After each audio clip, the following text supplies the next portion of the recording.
Real people, real stories, real f***ing life. The Relentless Project. And now, your host, the man on a mission to ignite your inner fire, Ish Lopez. So sit back, relax, and prepare to be inspired. I appreciate you for bringing me into Armezzani's. I'm happy that you're here. For those of you who don't know, this is Lou Armezzani, and this is the One With Lou Armezzani. Tell our viewers and everyone listening a little bit about yourself. How you got started in jiu-jitsu, your gym, your motivations, what's inspired you. You've dove so deep into this that just give us a background of who you are. What I'll you get do. started, and then you could chime in and ask. I talk a lot, so do I. Okay, we got an Italian and a Puerto Rican. It's about to be interesting. If there's any pork in here, it's going down fast. I can tell you that, right? So my jiu-jitsu career started. I was like 21 or 22, and I was framing houses, and the guy that we were working for actually trained jiu-jitsu. And back then, 19 years ago, 20 years ago, that wasn't very popular. So he brought me to a class, and it was the Hoist Gracie Network in Scranton, Pennsylvania. And after I went to the class, I was like, man, this is really cool. Like, I like this a lot. And from that point on, I decided that I'm doing jiu-jitsu. And, I'm not going to stop doing this. That was it. One class. Yeah. And especially when I found out that the guy, the instructor, that's all he did was teach jiu-jitsu. And back then, like, you're talking before the 2008, like, real estate collapse, like all that crazy inflation. A young guy like myself, just working construction, like, it was a tough life back then. Like, it was a little harder to get by, So when I was like, wow, this guy he teaches jiu-jitsu all day long, and that's all he does for a job, I was like, that's what I want to do. Did you leave like the construction business industry, or did you like ride them both? No, it did not work out the way I wanted to for a while. I jumped the gun there. Yeah, there's we could do a couple podcasts on that. But what happened was, the thing that happened was I was training jiu-jitsu. I got my blue belt. And it wasn't long after that. Like, I had just gotten my blue belt. So I was training jiu-jitsu for probably like, I don't know, a year and a half or so. And one of my friends, Brad Souter, he texted me and he said, hey, my friend's a promoter and they need a guy your size for this MMA fight. He's like, I think you would do well. Do you want it? Do you want to take it? And it was in like, a month. And you were training strictly jiu-jitsu? Just jiu-jitsu. I wrestled in high school, and I started when I was like 5 or 6. So I had like a solid wrestling background. Nothing crazy, like spectacular, world champion or state champ or anything. But being from Pennsylvania, if you wrestle, chances are you could scrap, right? So I had that was it. Just some wrestling. I had no striking, and I took the fight and I won. I submitted the guy in the first round. And that was the beginning of the end. So you just dove into jiu-jitsu and then just dove into MMA. Yeah, that's the way I do things. And now you just I got your own gym and all that. All right, well, we'll go there. That's what's up. Yeah. So you started framing, and then that's cool. What led you to? So you wanted to be an instructor, and you could have picked. I'm talking your skill set now. I don't know how you were back in the day. I'm going to assume you were all right if you've gone this far. What made you go away from maybe teaching at other gyms and going into the I want to do my own thing? That's a great question. So when I moved to Pittsburgh, me, my wife Catherine, and our daughter Ava, she was about 4 months old. We moved to Pittsburgh for my job. I was in management and sales for a big oil and gas company, and we were in Moon Township. Now, prior to me moving out here, I've never been to Pittsburgh. before. So I didn't really know anyone. I have no connections or contacts out here. But I did know Warren Stout. We had trained. Shout out to Yeah, Warren. shout out to Warren Stout. He remembers the training back at Lionheart. My agent had met him and got him to come in when we didn't have a jiu-jitsu instructor for a period of time. And I met Warren. So when I was out here, when I came out to work, I looked him up and I saw Stout training. And this is when he had his gym in Lawrenceville. This was the original. ELV. This is the original. This is the private reserve. Right? OG. I've only heard rumors of that place. So I remember training there, and then at the time, working oil and gas, where I was working either 2 weeks on or just 70, 80 hours a week, driving all over. I could not commit to like any kind of schedule. Training was tough when you can't. You know what it's like if you're working all the time, you can't train. You go to train, it's like you kind of have a crappy session, you're tired. I'm hurt. So fast forward a couple months, I ended up, I started to teach at the Fight Club in Pittsburgh because the commute to Warren's it was too much downtown. It was too much time. I lived too far away. So I started to I started to teach at the Fight Club in Pittsburgh. And it was when I was there teaching, that's when I realized, because they had a really cool gym. They had some really cool programs. That's when I realized I only want to do jiu-jitsu. Like, I don't care about kickboxing. Now, I love those other disciplines. Yeah. Yes, I'm a student. I love Muay Thai. I love boxing. I love wrestling. But I was like, I just want to do jiu-jitsu. I don't want to do MMA. I don't want to do any of that. And the Fight Club was an MMA ran gym. So I ended up opening this gym while I was still teaching there. And I was doing both because this is about 40 minutes away. So it's not like it was in the backyard. This the OG. This is the OG. This has been We've been here. One. Yeah, we've been here for 9 years. I'm honored to be here. Yeah. So that's when I actually pulled the trigger. I cashed out the retirement, and I pursued securing this space and remodeling and mats and equipment, and here we are. And I've kind of seen old pictures and things you've done to it, and you're always looking to change things. Fun fact, and this is something I want to get into, like, what do you do? Like, do you give back to the community? But I'm going to also answer that because Lou was one of the first gyms and practitioners to like open his doors to cops, and not even cops in the air, just cops. And he's like, yo, like, don't fuck my shit up, but you guys can train here. And he would even provide people initially. You had people coming in here showing us combatives and tactics, and he'd bully us sometimes too. Police brutality for sure, and the other way. That shit comes back at you. But you were one of the first people, and now there's other gyms doing that now. Like Matt Factory's one of the gyms who are every Friday, or they're letting people in and stuff, and that's dope. What do you host any events for the community, or how do you think your gym has pulled people? Because I talked about this with Devin. I don't know if you heard that one, but having a facility like this for the youth is huge for building young men and building character and building discipline. We didn't have anything like that growing up in Erie. Right. How do you think a jiu-jitsu gym can impact the community? Well, man, that's a deep question. It's a deep question, but there's a lot of positivity there. We're in downtown Monaca, right? We're on Pennsylvania Ave. This is like the main street. This is the downtown strip. So there's a lot of people in the direct community that train here, a lot of kids. Oh, that's cool. And what is cool is that, over the years, you develop, the kids, and you see them riding their bikes, and like they might come train for a couple months and get involved. But as far as the community, we've been dug into the community here in Monaca, like almost 10 years we've been here. So when I moved in, a decade ago. Wow. Okay. The way I just played, that was not on purpose, by the way.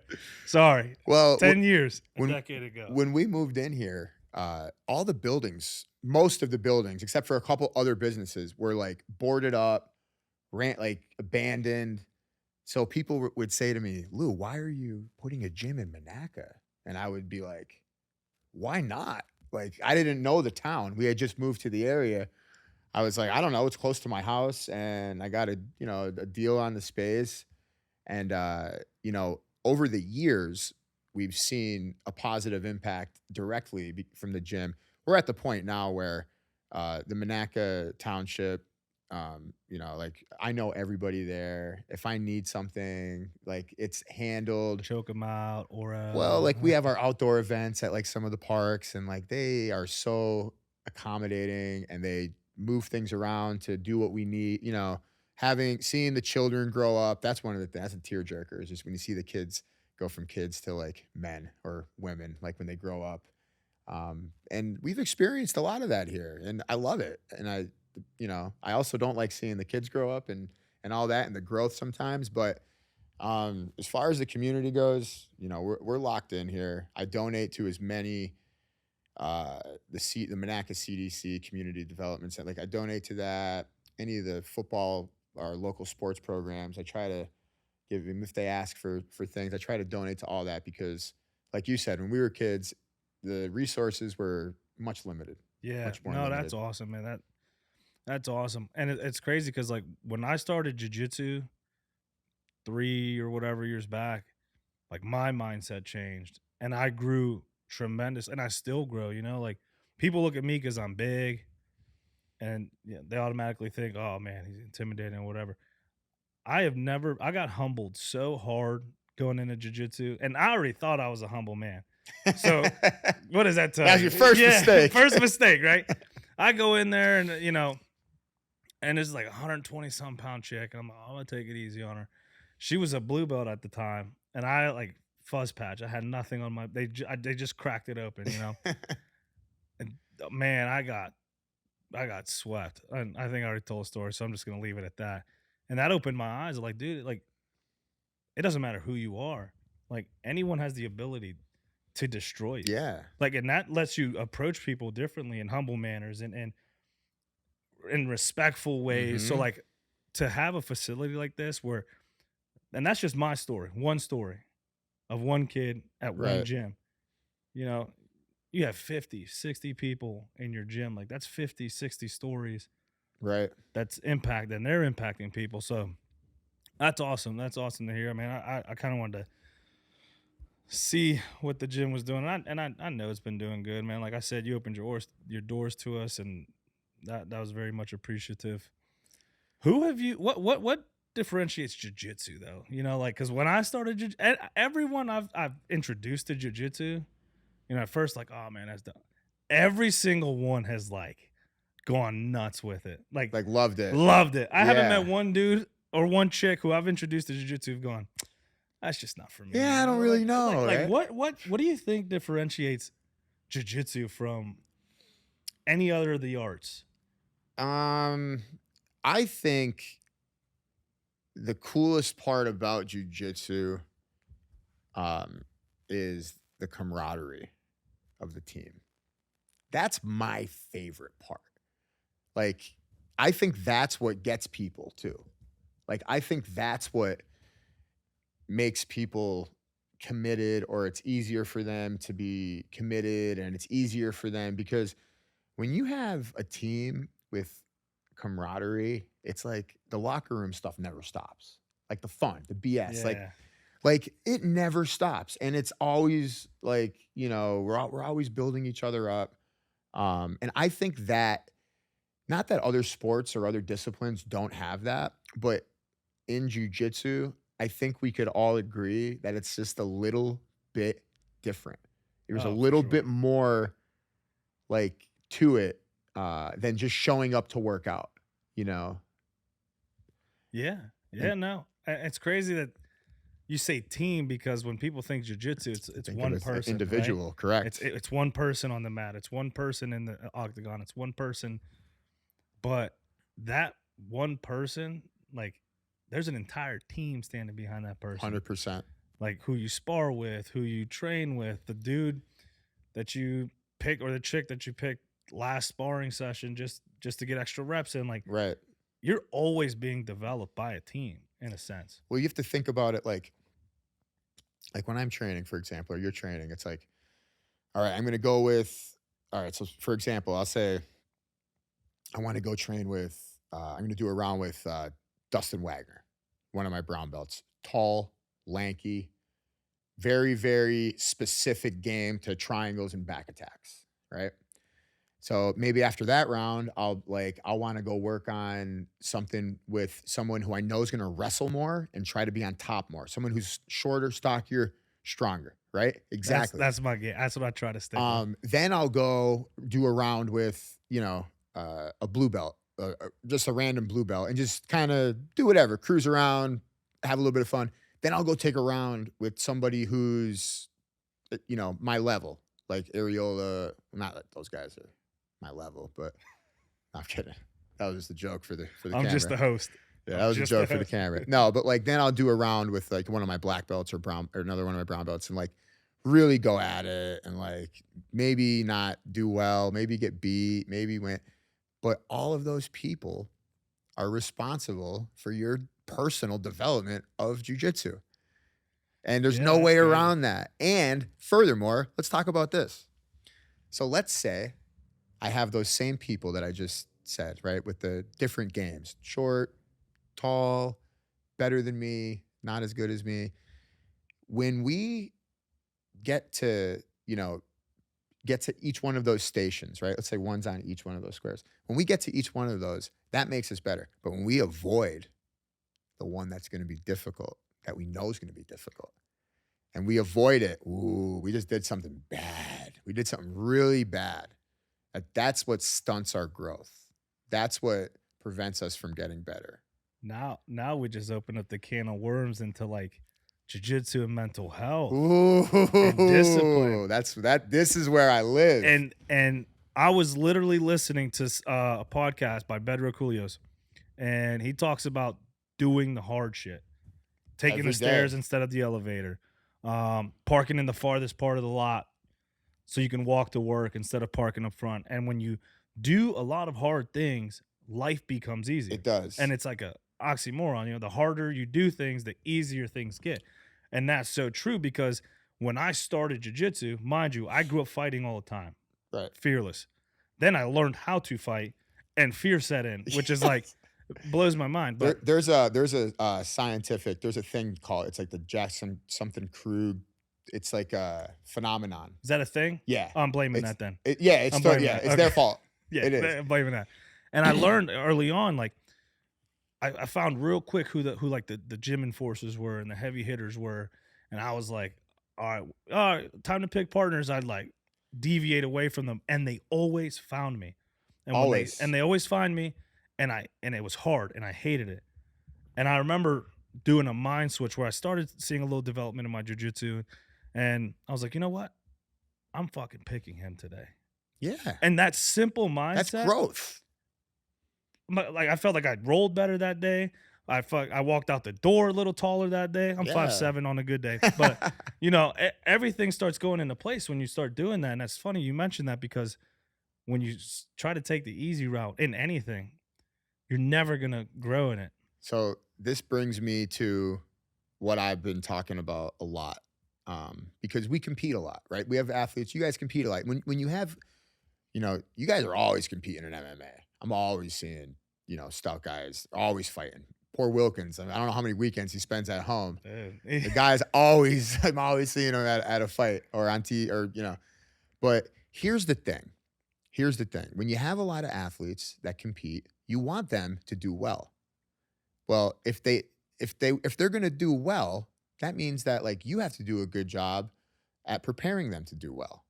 Well, that's where a lot of people fall, is in the preparation. And what happens is we become result-oriented and not process-oriented. When we're process-oriented, the result comes, it's like naturally. Pro bono. It comes naturally. Yeah. When we're result-oriented and not process-oriented, we're fixated on, that's when the anxiety sets in. That's when the self-doubt sets in. That's when the confidence goes down. We're not process-oriented. We're only, oh my God, am I going to win? Oh, how am I going to do? Is he going to beat me? I don't know.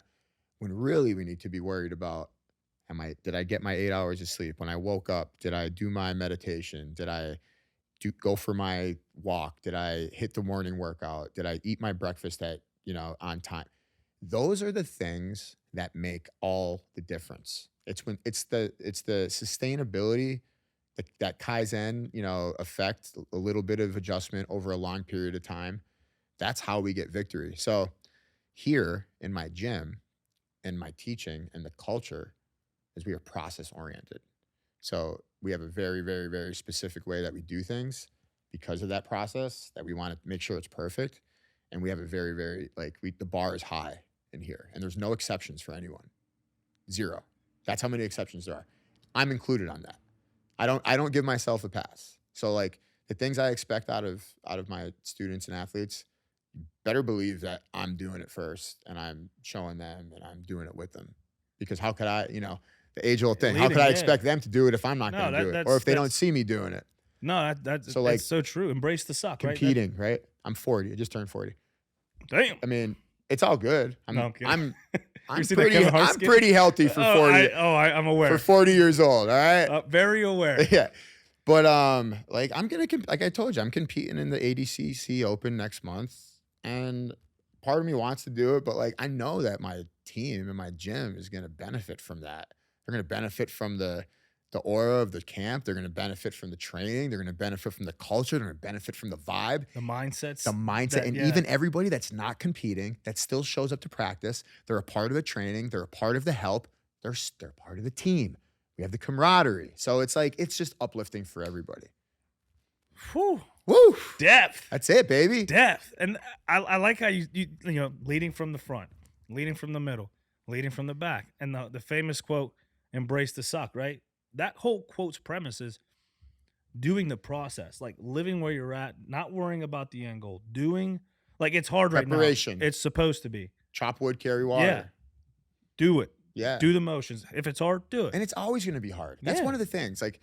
I realized this when I was fighting MMA, when I was in the best shape I've ever been in, is that no matter our shape, our physical shape, our mental shape, or how much we've been practicing, doing difficult things is still going to be difficult.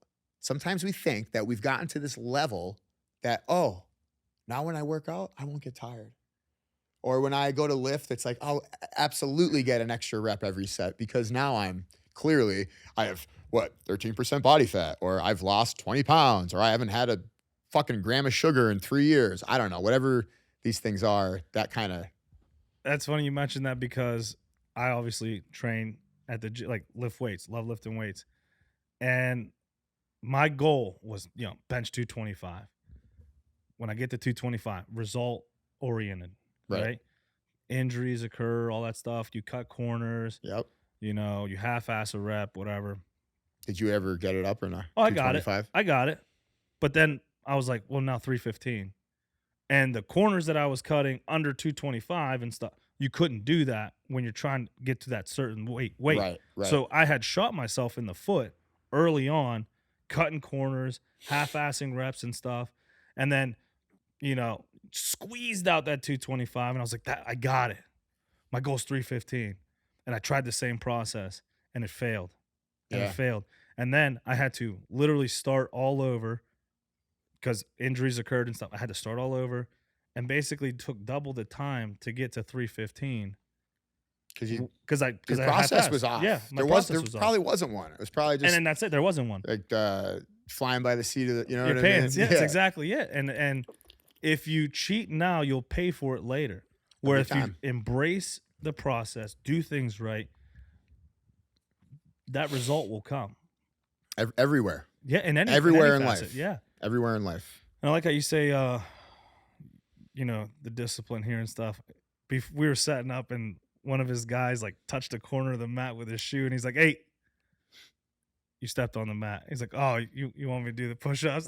I'm like, "Oh, that's a real thing." But dude, there's no one here. He could have easily been like, "Yo, don't step on the mat again." But you're just like, "Hey." Listen, I was setting up at a tournament once with my tournament mats, and this 80-year-old dude with his white New Balances stepped on my mat. I was like, "Hey, yo, off the mat with those shoes, grandfather. I am sorry. That is not okay." And he looked at me like, and I was like, yeah.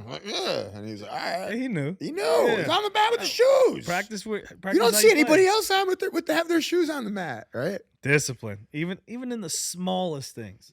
It helps, man. It makes all the rest of life, a lot easier when we can stay disciplined and stay in our healthy routines. For sure. What is jiu-jitsu taught you? Have you met any cool people doing jiu-jitsu and training MMA? And man, I met a lot of weird people doing jiu-jitsu. Oh, dude. Are you kidding me? I met some big weirdos. So I found out I'm probably pretty weird. People probably say that about me too. I've never heard that. Yeah. No, you do bake bread though. But that's the thing. I baked bagels last night. You see this dude behind a counter and he can kill you. And you're just like, don't steal his bread. Or bake you a bagel. You know what I mean? Yeah, it depends on your attitude that day, I guess. But what things have you learned from different people? Because everyone trains jiu-jitsu differently. Everyone, it's the same art trained in 100 different ways. Here's what I learned about jiu-jitsu that's really cool. I mean, it might not be as cool for others, but I thought it was like, it's just that driving home, thing is that the people that work the hardest and the people that stay the most dedicated and the people that don't stray away have the best results. And, that you might think, well, duh. I mean, that makes sense. But a lot of times when we're in jiu-jitsu, it's like, you could have I feel like everybody has their successes, like on the mat. And then they kind of have to they come to this realization where they were just kind of like doing a couple moves where they're, like getting lucky and, like Hayron Gracie just said it on the BJJ Fanatics podcast a couple of days ago. I loved it. I loved what he said. He goes, don't learn jiu-jitsu twice. I'm learning it twice. Powerful. And, I didn't listen to the whole podcast. I just listened to like the 30-second clip on the Instagram. But, he goes into saying a lot of people learn in the beginning, you learn techniques that are favoring your physical attributes like strength or your flexibility. This is like a general thing. This isn't everybody. All right. It's a general thing. Sure. And I definitely had the connection owning an academy and being a teacher for so long. I've seen it so many times. He said, once you cannot rely on your power or your flexibility, you have to learn jiu-jitsu. You have to learn new techniques. You have to learn. So that, when I saw that, I was like, a lot of people learn jiu-jitsu twice. But getting back to what you said about, what have I learned like the most from jiu-jitsu? When I look at my coach, Tony Passos, he's like an unbelievably hard worker. He's unbelievably dedicated. He has, he's a very, very kind and loving man. And man, he just works so hard. Every time I go down there, like I throw up during practice. Like I have to run to the bathroom to puke. Or it's that like, and I've been doing this a while. I'm not bad at it. Like I'm in pretty good shape. Wild. That's wild. Like, but that to me is the promise. That's the promise of jiu-jitsu. It's not, and Tony says this, it's not very complicated. It's hard, but it's not complicated. Why do we complicate these things? Because we don't want to do the hard work. But if we do the hard work and we do it consistently and we do it right, we're good at jiu-jitsu.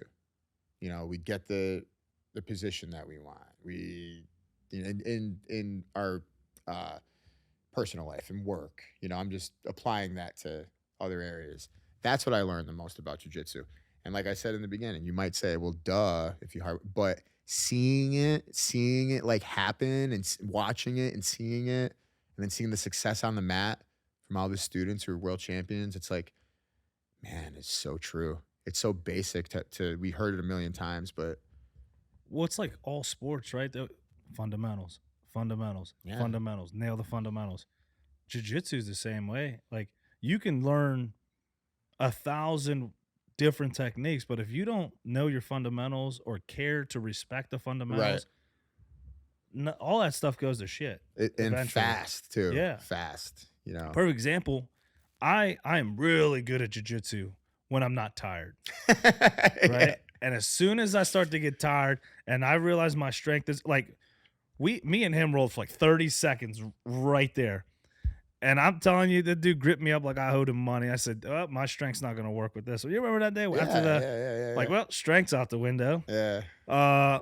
30 seconds in, I overexerted myself. I'm like, well, tired's out the window. And then he just lets me go, thankfully. But it's so true. Like as soon as your strengths, you get you use all that. Yeah. Now you have to use jiu-jitsu. Oh, you've never bothered And you're probably out of breath too. Yeah, you like, never bothered tired. to learn it. Oh, well now you're fucked. And that's beautiful the way you said it. It's those little disciplines and stuff. Damn, dude, this has been some deep stuff. I gotta come again some more. I gotta learn from you weekly. So I'm gonna here getting into the discipline. Ready? Let me talk for a minute on this. All right. Let me talk first. The mic is yours. I'm gonna start this by saying I am far from being like a perfect person, and I make a lot of mistakes. And I do not think that I know everything. But when you're in the business of jiu-jitsu, you're basically in the business of not only like teaching, but you're in the business of helping people. Because a lot of people come to jiu-jitsu broken. I was that guy too. I had some stuff going on in my life back then when I was framing houses that I was a broken man. A lot of people come in broken. And when I say broken, it might be like, yeah, I don't have confidence, or I've had people tell me, I don't know, my wife's ex-husband said he was going to kick my ass. I'm scared to death. I want to learn how to fight. Whatever. You're like, people come in broken. So not only do we want to teach jiu-jitsu, we want to build people up. And it's actually like jiu-jitsu makes building people up easy because we have the camaraderie. And when you have the correct culture, it's like a build people up factory. So when we look outside of jiu-jitsu, when we look out into the street, when we go to Walmart or wherever, the grocery store, and we see all these people, a lot of them are unhealthy. And it's easy to see that. Your profession. You could tell by looking at it. Yeah. And I say to myself, man, I can't sign these people up for jiu-jitsu because there's no way they would, right? The most of them, right? The masses. But what could we do to change this as a society? What could we do to get people healthy, to get people unbroken? And the reality is there's nothing I could do really for you or for them. But it starts with the individual.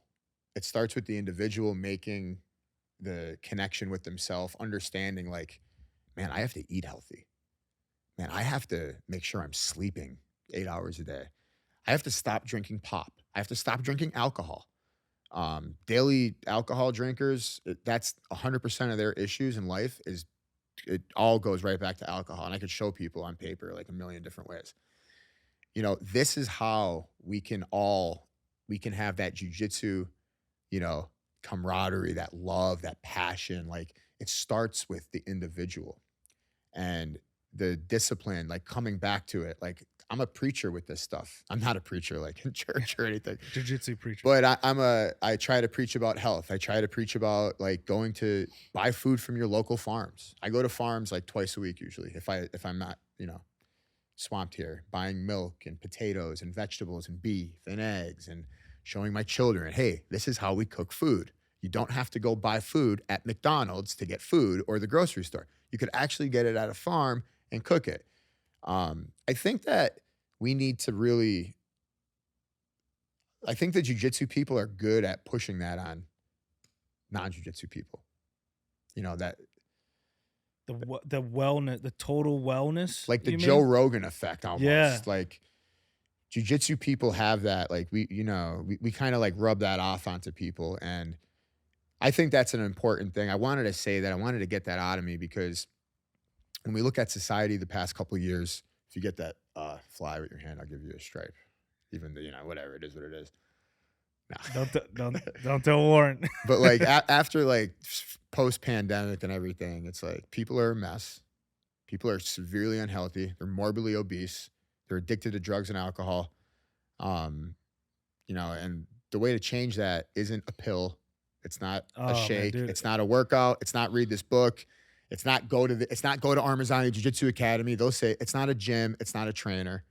It's everybody realizing that, I have to be healthy. I have to be wholesome. I have to be connected to, Starts with accountability.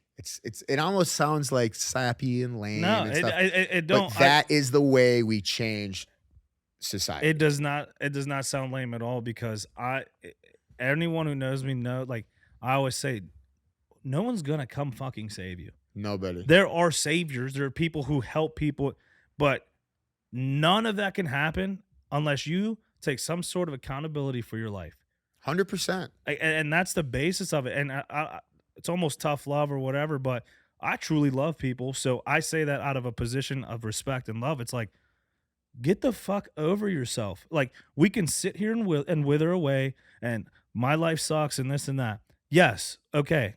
That's a fact. What are we doing to fix it? What are you doing right now to make that better? What are you doing to fix that? Right. You don't like how you look because you're fat, out of shape, whatever. What are you doing to fix that? Are you changing how you eat, intaking water, or are you just going to take the easy route and go to McDonald's because you just don't have time, or DoorDash, or get a DoorDash to your house? But I was just talking about that.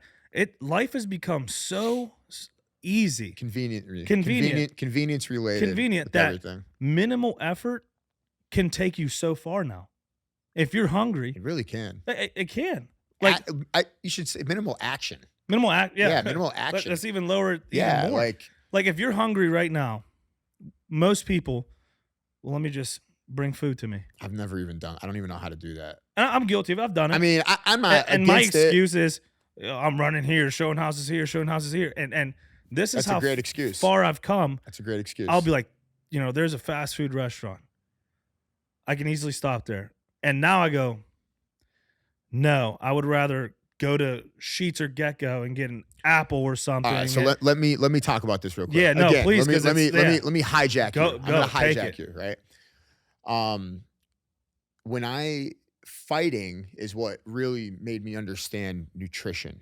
And I don't understand it like I'm not a nutritionist. I don't have any formal education. I just have the 20 years of trial and error on my body and those around me. And it's pretty accurate, the science of dieting that I know. I shouldn't say dieting. I should say eating. I don't like that word dieting. Dieting It's become puts a thing where it's like fads. Yeah, exactly. It's fads now. It sets up, it's okay to be we're only dieting. We're only doing it temporary. Yeah. Diet means temporary. So the first thing when I help people lose weight, and I do this a lot, I help a lot of people. The first thing is I ask, do you meal prep? And they always say no. That's the biggest problem with people eating like shit food, processed food. Guilty, yeah. Quick, convenient food is they don't meal prep. Now, if you meal prep and you have 3 days worth of food, like that's it. I only do it about 3 days at a time. Who wants to be eating 5-day-old broccoli? Not me, right? About 3 days. When you meal prep, the meal is there. It's ready. It's ready to go when you're hungry. It's convenient. When you're hungry, you don't go, oh, Wendy's is right there. I could get 2-3 cheeseburgers. I got 4. No, you pull out your brown rice, boiled chicken, sweet potato, and then hit your granola bar afterwards. Like that's your meal. And when you get in that consistent route, like that's people's biggest issue. The second issue is they don't know how to prepare the food to eat in the meal prep. That's actually a huge problem. Would you believe people don't cook anymore? Not only that they don't cook, they don't know how to cook healthy foods. And healthy foods are just one thing. It's like, I'm going to make rice. I'm going to make steak. I'm going to put the oats in the steamer. I'm going to steam the broccoli. I'm going to put the potato in the oven. It's not rocket science. Like we're not doing anything that requires skill. It's almost simple. It's simple. It's so simple that people don't even want to do it. Like, because it's blah. But that's the weight management comes down to that. It comes down to having healthy foods prepared and eating them on time, like when you're supposed to. Well, you heard it here, folks. Hey, just do that and you lose he's all the weight. also doing meal prepping services here soon now.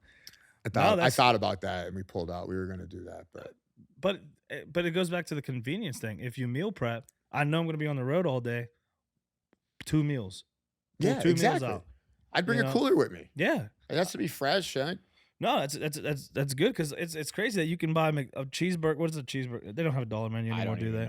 Well, we're gonna pretend to the last time I remember the dollar menu. There was a dollar menu. You can buy a $1 cheeseburger, but I don't think that's a thing anymore. I get the Wendy's for like, my kid. My kid's like, I have a Wendy's right by my house. How much is a Wendy's meal? I don't know, probably $10-15. Like a kid's meal? I don't know. I usually get kids meals. They're like, I don't know, probably $7-8. And then you go and head of lettuce is like $6. It's something you're like, damn. I'm just gonna save money and go to what? But dude, check this out. Ready? I heard this the other day. Ooh, that's right, good. Hang on, let me hear how it went. Oh, if you think eating healthy is expensive, wait till you see how expensive being sick is. Dude, did you just post something? I just saw a post on Instagram. Did you just read my mind? Nah, dude. Right now? Whoa. Did it happen? What else can I get from there? No. That's probably where I saw it. It's been circulating a lot. I just saw something like that too, and it's so true. Like, there's this doctor I started following. I'm not even going to try and find him, but I'll send him to you. He talks about all that stuff. Yeah. And, dude, I just want to like every single 100 post times because it's so true. Like, how expensive is eating? Imagine being sick. Dude, like you get obesity is very expensive. Very. The health, your health bills. You got to start going to the doctor. Now you're running these tests, and now your cholesterol's high, and you got to get. There's a pill for that. So now you got to get that pill, but then this pill gives you side effects, so now you need a pill for that pill. I'm so anti-health. I hope I don't. I hope I don't get something like crazy happen to me, but I don't have a doctor. I haven't seen a doctor in. Has to be. Other than MedExpress, I had staph a couple times. I went up to MedExpress. All the broccoli in the world ain't gonna save you. I don't go to the doctors. No, both of my parents, like, they're in healthcare. When I say healthcare, my dad does like X-rays and ultrasounds. My mother is like a manager of a doctor's office. That's what she's done her whole life. Like, I'm just so used to. It's so normal to take all these. Take this pill, take that pill. Like, it's so. Well, the pills, what do the pills do? It's a stigma, man. It's like they like shut down symptoms, right? But like them symptoms is your body telling you something. There's something wrong. Yeah, that needs to be corrected. For example, headaches, right? Like people who get headaches, and I'm not talking about migraines or health related stuff. Yeah, we're not doctors. Yeah, we're not doctors. Yet. I got to preface. Yeah, we might be one. If I get sponsored, no. Okay. But most people get headaches because they're running around all day. They're not drinking water. No water. They're staring at the screen. They'll take ibuprofen or whatever. Dehydrated from fucking wing night at Timmy Tuesdays. And it's like, drink water. Your body's telling you need water, and you tell it to shut up by shoving a pill in your mouth. Yeah, crazy. Dude, it blows my mind. And I use stuff sometimes, but like, I tried. Like, that is my last resort. Well, the last pill, I have asthma, right? So like You have asthma? I have asthma. Would you believe I have asthma? And you be doing this shit? Yeah, I have asthma. Damn. So what the fuck did that say about me? When there's a pill Singular that, like, when I used to take it one a day, like I wouldn't need my inhaler. And then I'd be like, dude, what if I was stranded somewhere in a desert, or if I was in the woods and I didn't have these pills? What would I do? I would be in trouble. I use your inhaler, duh. I said, that can't be me. I will not be bound to some pill that I need to take. I was like, there has to be like healthier ways. And most of it was my weight.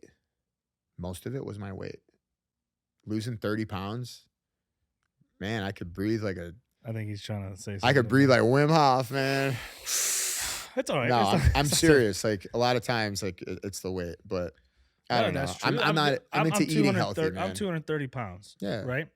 And I'm not a runner. And I get fatigued easy, and people were like, "Oh, dude, man, like you get like I'm not people. Me, I tell myself, like, man, I'm getting tired. I run 2 miles and I feel like I ran a marathon, and it's like, dude, I am not designed to weigh 230 pounds. Correct. Like, and we were just having this conversation earlier. I have this mental like stigma of I have to train weights. I have to lift weights. I have to lift weights. But then it takes away from my jiu-jitsu. It takes away from my mobility. It takes away from, and like I'm becoming conscious. Yeah, it's finding the balance. Like, do I want to be the biggest dude in the room and lose mobility, lose, the ability to roll for 5, 10, 15 minutes? Or do I want to be a well-rounded machine? I need to be a well-rounded machine. I wish I could weigh 230 and roll like you do. That'd be beautiful. But sometimes you gotta trial and error it too. Right? Work it out. I'm in the process of that. Yeah. Who the fuck is that guy? TBC, bro. To be continued. Yeah. Check back in 10 years. We might still be in the same spot. We might not. Who knows? Nah, that's true. And that's true. It's like, weight. Like, weighing a lot has a big detrimental to your health. Listen, when I used to drink and like, I was heavier. I was 230. I would fight super heavyweight. I'm sorry. I'd fight super heavyweight. 221 with the gi on. I'd usually have to drop 5 pounds or so. Like I was right around 230. My jiu-jitsu, I actually had a really good run for like 18 months at that weight. I don't think I lost the match in 18 months, but my jiu-jitsu was not what it is right now when I'm 195 pounds, when I'm 30, 35 pounds less. Like my jiu-jitsu before was I was going to take you down or defend the takedown, stay on top, pass your guard, and finish from side controller mount. Now it's like, man, I'm back to like, I got like lightweight jiu-jitsu again. I'm berimbolo, I'm flying armbar, I'm, having all the fun, doing everything I want, inverting, and like my body is not paying for it because I'm closer to my natural weight. Yeah, that's good. What advice do you have for people trying to, like, let's say they're hearing this, right? Jiu-jitsu sounds like it's like this crazy. It's really not. Like you said, it's simple stuff. It's fun. But like, what advice do you have people trying to, like, maybe they're nervous or they're scared or I've never fought before, I've never wrestled, I've never trained. So, like, how do I start? Where do I start? Here's what I mean. The best thing to do is to go to the jiu-jitsu gym. Call them. Just go there. Talk to the people. Like if somebody came here and they were, because it happens all the time. People are like, I'm so scared to get in here. And like, I'm like, look, this is not the Cobra Kai and this isn't Fight Club. You don't have to fight tonight. We're not going to put you against anybody. I said, we just want you to feel welcomed and comfortable here. Right. Don't step on my mat. People aren't ready. Like keep your shoes on. People usually don't think that. Like they think it's going to be something that's going to be bloody and but the important advice that I would give to somebody, and this is one of the same reoccurring things that I tell my people is this. When you start jiu-jitsu, you think about, I'm going to train on, the schedule is set. I'm going to train Monday, Wednesday, and Saturday. Yep, those are going to be my 3 days. Like it's your first week. You're picking your days out. You're figuring out, and like, those couple weeks go by and you're hitting your stride. You're going to those days. And then you tweak your elbow, right? And you have to take a week off. And then like you went to come back after a week to your Monday, Wednesday, Saturday, but you missed Monday because in that week you scheduled something else. And then you come in on Wednesday and practice was kind of, it wasn't, your elbow still kind of hurt and like it wasn't as fulfilling as you remember it. That's one example. Here's another example. Your job changes. Say you're a police officer and your shift changes. So now your Monday, Wednesday, Saturday class at that time, it's not there that week or for 2 weeks. So what I tell people, whether it's injury, whether it's work schedule, I tell people this. When you start jiu-jitsu, you have to think about this in a very long-term mindset. Not in a long-term mindset that it's going to be a long time before you see results, but think of it like I'm not going to finish my training in 6 months. Like it doesn't work that way. And things are going to happen that I'm not going to account for that are going to derail me from training. I guarantee it. I can guarantee that. I'll tell every new student that I get, I will tell them that. Something is going to happen that's going to derail you. It's up to you to have that mental connection to say, I'm going to weather the storm. I'm going to get back on track when these things happen. Because most of the time, that's when people dip and dive. You ever heard of the blue belt curse? Or is that a thing? You get the blue belt and then they're gone. Yeah. Dude. And the people I'll say I have fatigue, some sort of symptoms of that, because I was going religiously, and now it's like 1-2 times a week. And it's crazy because life was happening before that too. But as soon as I got my blue belt, and that's where my mind was. Wow, I'm kind of hurt. I'll skip this week and go back next week, and then it just snowball effects to like now you're like gripping the rope trying to hold on to it because it's gonna get away from you. You know, it's funny because back in the day, love my kids say that all the time. Back in the day, a blue belt was a big deal. Like if you got your blue belt, like you were pretty good, and there wasn't a lot of those around. Like, you know what I mean? So now looking at that, it's like, bro, you're only a blue belt. Like, you got a long way to go. Relax, like type of thing. When they want the blue belt curse, it's like, here, you want to get rid of somebody? Give them a blue belt. So I was at this training where I had to like present something and do research on it, and I found out, and these are numbers from last year, 2022, 5% of adults in the U.S., and take this with a grain of salt because it was like a 3-day class, so I didn't do much research, but 5% of the adults in the U.S. have trained some sort of combatives within the last year. Didn't go into detail. It could be 1 class, 5 class within the last year. 5%. Out of that 5%, 1% train regularly. Out of what's the whole though? The U.S. That's a lot of people. Is it? Yeah. Dude, 1% is 1%. How many million people are in? 300 or billion or what? No, we ain't no billion. I don't know, Ain't dude. China. But think about it. I'm a math guy. 1% of 5%. Actually, we're gonna do numbers right now. USA population. Yeah, carry the one. Minus 20. 333 million. 200. We're gonna go 333 million. All right, so 33 million would be 10%. So 5% would be 15, 16 and a half, right? So or about 17 and a half. I got 16 million. That ain't. All right, 16. I was close. No, I'm wrong. So 16,650. No, someone Don't turn it off yet. We're gonna fix this. 333. No, people love this stuff. Raw times 0.05. So 16 million times 0.01. 166,000 people. Did I hear a niner in there? 9. No. 166,000 people. Yeah, it's not. When you look at a population of 333 million. Yeah, it's not. I ain't gonna do it. It's not gonna do it. No. And like that blows my mind. Like guys walk around puffing their chests and stuff, and I'm like, dude, what are you doing with your life? I know.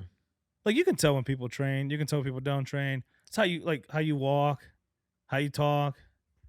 Yeah. I was trying to find another word for that. I know. I liked where you were going with that. I was and it's crazy because like when I've surrounded myself like people like you, for example, you're always trying to push people forward. In my opinion, I haven't heard a bad thing about you, so I'm gonna assume it. You're always pushing for people to improve in jiu-jitsu, in the gym. I mean, when we were doing trainings here, you're telling us about like, you know, things to look for at work and stuff like that. And it's like, you're always pushing for improvement. And now you have people who, you know, I won't say men because they're not men to me, but people, men and women who are always trying to tear people down and trash talk. And when I'm surrounded by that, I'm like, gotta get away from those people. You don't stand for anything. Yeah. Like, you know, and jiu-jitsu gives you something to stand for. Team, family, camaraderie, like you was mentioning. Like there's a lot of value in it, man. Absolutely. Like, it gives you like it has morals it instills in you too. Big time. There's morals and values from jiu-jitsu. Yeah. Jiu-jitsu, for example, you can break someone's shoulder. You can rip someone's shoulder off if you wanted to. You choose not to. Think about it. It's something so simple as that. Yeah. I choose, like you trust me to not destroy your shit. 100%. And I choose not to destroy your shit. The only thing stopping someone from doing that is, yo, Tap. dude, there's a respect built upon that in some way. Or am I just going crazy and Man, I can't even like tell you how many of those moments, like when you see it happen to somebody, like when you see like the jujitsu work to a new guy and they're like, whoa, and they're like, and then they get it, you know, but most people, yeah, they have no idea. It's really, I love jiu-jitsu, man. I knew this was going to be an episode about jiu-jitsu. I'm so excited, man, because jiu-jitsu is awesome. The things jiu-jitsu will rip out of you, it's beautiful. It really is. It's like art almost. One of my things that like I like one of the sayings that I like to, you know, remind myself is like, let me show you what you're capable of. I'll show you what you could do. You don't even know yet. And if you were if anybody did athletics at a high level, like, you know, college or, you know, professional sports, like, you know that you got turned on. Somebody turned you on to showing you how to dump it all out. And like when you're tired, like I had that guy. I'm so lucky. Like I had my agent when I fought, his name's Chad Dubin. Shout out Chad Dubin. Chad Dubin, legend. Chad Dubin. He's an awesome man. Great dude. Wrestled for Penn State. Volunteer assistant coach there, a donator to the program. He was our agent. He was the guy that built like Lion Heart. He built the gym and everything. But that guy was like, he was like a drill sergeant. He would run our conditioning workouts. Like he would show up with his clipboard. Like he was ready to kill us. And so many times, every condition, I literally think about these conditioning workouts on a daily basis. I just get flashbacks of them. And I proved to myself that like, I was like, wow, I never thought I'd be like, he showed me what I'm capable of. There's this quote I always say, I've said it probably every episode now. I believe everyone has greatness within them. 100%. Everyone has the ability to be great. Absolutely. And like sometimes people can dive deep, bring it out and excel. Sometimes someone needs to extract that from you. And unfortunately, and this sucks to even say, some people will never experience greatness because they don't allow themselves to. I know. It's sad. It like is sad. It hurts me. Like it hurts my heart to know that. Like, I don't know. I could never be so sedentary that I just didn't aspire. Well, that speaks volumes of who you are as a person and what you've done with the gym and, you know, people who surround you. It's like it's people that come around. Like we're like the same kind of people, man. Mike right? Lunch podcast now too. Hey. No, I do appreciate you for like, man. Even if I'll message you here and stuff, and I love you hearing always from respond. You always like you've never been one of those dudes to me who've been like, I ain't got time for this dude today. Like, because you can be. It could be easy. You know why I like you? I'm Puerto Rican. Number one, because you're Puerto Rican. I'm handsome. My mom says I'm handsome. You're very handsome. Thank you. What's the third? The third is because like you showed up to do the LEO training here. Yeah, I was like 1 of 5 first, and then we were like, to build it up. Yeah, like that's why I liked you. Like because there's a lot of officers that didn't. There was guys that were on their way down that said, "Yo, I got too much anxiety. I'm almost there. I'm just gonna go lift at Planet Fitness instead."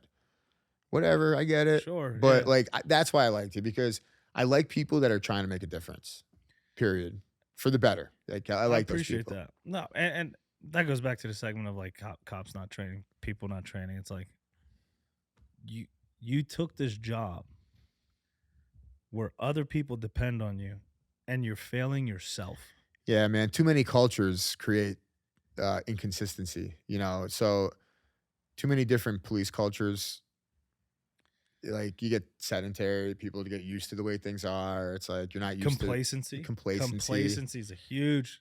You know, that it's just been so much change and culture shock to that whole industry that for me, I was like, well, the only way anybody's gonna do anything good is to let's get the officers the training that they need that they're definitely not getting. So, Well, you started something because, I mean, every one of the officers besides one who came here, we are all now DT instructors at our department. Just Yeah. FYI. I don't know if you knew that, but I knew that a bunch of you were, yeah, we literally it's you, spearheaded us. Lexi, Corbin, Devin, Devin, and then Ashbacher. nice. All DT instructors. That's big.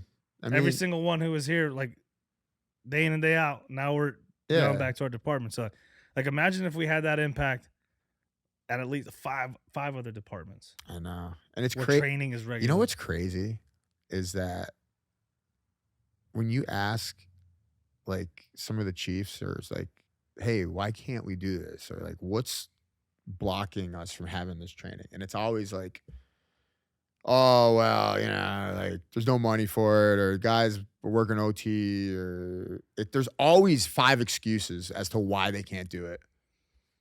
But if you needed like a new cruiser, or like when it's time for like firearm, there's never ever an issue with that. I think that's changing. It is. I think that's changing. It is because of very unfortunate jiu-jitsu. events. Jiu-jitsu. Only the only reason it's changing is because of jiu-jitsu. It's not because of gun laws. It's not because of it's because the people of jiu-jitsu care so much, and the leaders of jiu-jitsu care so much about our law enforcement and our society, that they said, hey, we got to fucking do something about that. We're the only ones that have the power to do anything. We have the training facilities. We have the knowledge. And the willingness. We have the willingness. We're the only ones. And I was one of those guys that I was like, yo, hell with this, man. Like, a bunch of my friends are cops. Like, let's like help them. Like, let's get them to training. Like, you're responsible. Like, that's how I feel. Being like at my department, I invest in it so much, invest my own time, because I'm like, dude, I have a responsibility. Like, I know some stuff. I need to like pass it forward. Yeah. Like, even if they don't retain it all, or like, at least you try it. Cool story. Actually, this is a real story, real life. We were doing DT, and the first approved DT class that our department did was the MOPEC, which is the Pennsylvania department that oversees all that. Their mandatory stuff. And we're like, man, you know how that is when it's top down. It's like, dude, these people, do they even know? No, they don't. That's like, the problem. But we'll teach it to the best of our ability to push something onto them. And then there was one line where they said, and you can teach something else, so long as it's approved by us. So we get to introduce one thing to our curriculum that they've established. And the one was prying hands out of someone who's just being passive, resisting. And we show a couple techniques, and we're like, man, if this is the only thing we can teach, we're going to teach it hard. We're going to teach it good. So we teach this, and a week later, one of our sergeants who doesn't train, nothing, comes up to me, I walk in, it's like 6 a.m. I'm like groggy, haven't had my coffee, whatever. He's like, bro, you're not gonna believe what happened. I'm like, what's up? That stuff you taught us, dude. I used it. It worked. I'm like, it worked. The fuck out. I got the guy's hands dude, with it, right? I'm like, yeah. He was so hype. I'm like, yo, what? I'm like, get the fuck out of here. Like, you used it. He's like, dude, you just like you did. You arm, shoulder pin, came right out. I'm like, yo. Yeah. And I told him, like, dude, now that excitement you have, you do this regularly, that's going to compound. Exactly. It's dude, going to run through hyped. you. I was so hyped to hear that. That is awesome. I get that all the time from my guys. I can't even imagine how I get that feel. all the time. I was walking on water. Dude, I get that all the time. And like, when they tell me, they're like, hey, they're like, that Kimura that you showed, like, for control, like, it worked. Dude, I'm like, or like, we had to use the high-low. Here, check out my cam real quick. I'll show you the video. I have a million instances where and none of them were ever, one time the guy had to put a rear naked choke on. He was fighting a giant. But he didn't choke him, right? He just used it. No, I mean, to like control. But like, nobody ever got hurt. All the officers and the people, what do you call them? I don't know. They didn't get hurt. other guys. The other guys. The other guys. Wait, You're not talking about Mark Wahlberg and Will Ferrell. No. Because the bad example. I will build a beachhead and establish it, and we will hunt you with using kelp to make breathing apparatuses. Ooh, lion? I like lion. Let's go get some lion. No, okay. I didn't think you had movie quotes in you, bro. Lion tastes good. Man, I want more. No, but I love that, man. I love when what we're doing works and it goes full circle, and then everybody could sit back and be like, "Oh, look, yeah, that's cool." Dude, I was through the roof because I'm like, if a 4-hour class, it was 4 hours, 3 of that, which was I don't know who can be watch the things that Mopec has advised us to teach. That stuff. Yeah.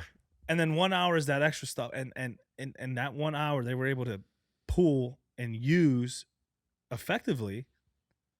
Imagine what training 8 hours every couple months can do for departments, for communities. There was this, I believe it was Grand Rapids.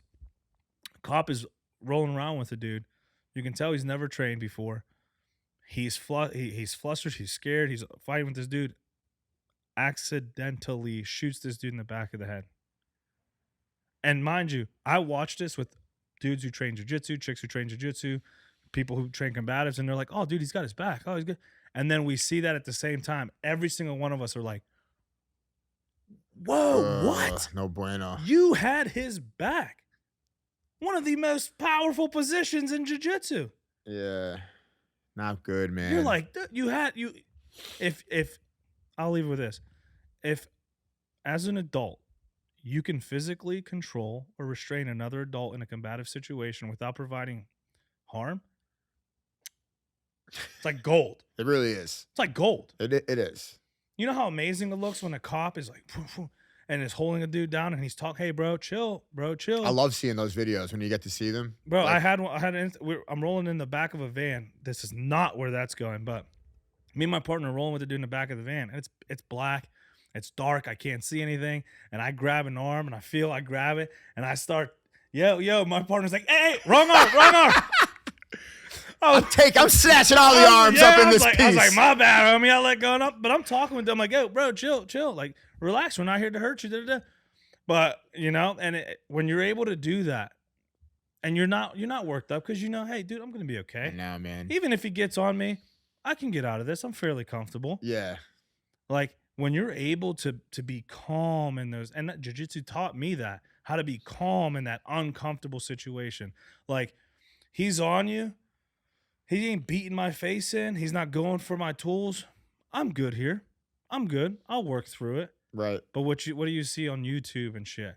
These people who don't train and they're kicking their feet and they're turning. Why would you want to like be the next person that could happen to? Because it's everywhere. It's not like it only happens in certain places.